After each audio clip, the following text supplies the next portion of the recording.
Oh, ha, ha, ha. Oh, we're having some fun. So, hey, campers, Stammet here. Greetings from Cub World. And today we wanted to give you a quick overview. We've had a lot of people asking questions about how we plant trees at Cub World. Many of you know we do 2 conservation days a year where we remove the invasives, as evidenced by some of these honeysuckle stumps. How nice, how dead, how invasive, gone. And then we replant with native trees. So today we wanted to do a quick demo for that and touch on a few things. Step 1, obviously, is to get the right tools. So real quick, I have the tube that's going to go around the tree. We also have a stake that's going to support the tree itself. I have a fertilizer pellet that we're going to drop in. The tree itself is dipping its roots in the creek behind me. Today we're going to be planting a Cornus amomum. It's a silky dogwood. I think it's Cornus amomum. And we chose that one because they like to hang out next to streams and they're great for holding soil in place. So what we're gonna do is one of those like high tech, like the cooking videos, like bam, and the onion just chops itself. So I'm gonna start digging a hole and we're gonna pause it, and then when the hole's done, it'll be like bam, just like that. Like pow. I think it pow again. Either way, like the hole is there.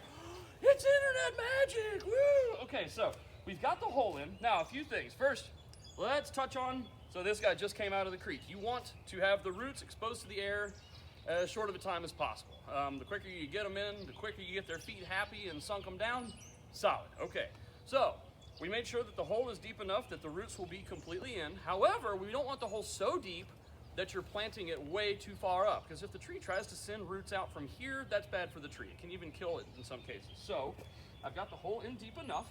I'm gonna set this guy in.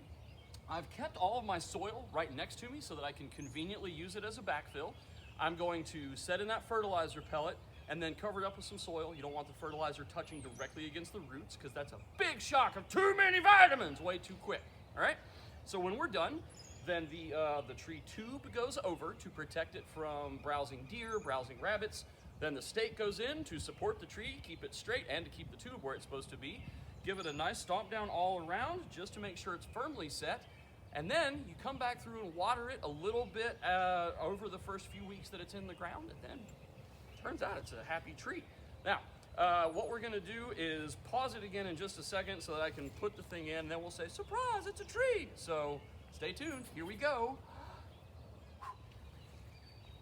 Holy happy planted tree, Scouters, look what we did. Now, so I've got the tree snuggled happily on the inside. It can breathe because of the slits here, it's nice. Now, very important for when you go and plant trees at home or at your church, once you can go out again, all this important stuff, please, for the love of all things good and tasty, remember, volcano mulching is bad.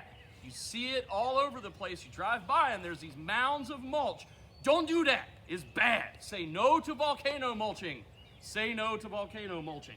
So this guy is gonna live here happily for a couple of years until it gets big enough and starts to crest out of the top.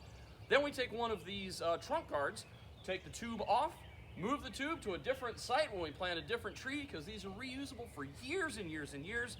And then the trunk guard goes on to protect the trunk from deer, using it as a rub, like, oh, it's so nice and so good on the velvet. That's what deer do, I guess. That's my deer voice. So we hope that you enjoyed this one. Remember, you can still plant trees in your backyard. You can look forward to a few videos coming up where we'll do a little bit of tree identification. But in the meantime, if you have questions or other suggestions, throw it in the comments. And while you're at it, tell your old buddy Stammet, what's your favorite tree? Or better yet, share a photo of your favorite tree if you've got one. We hope that you enjoy it. So we'll see you next time on Scouting at Home.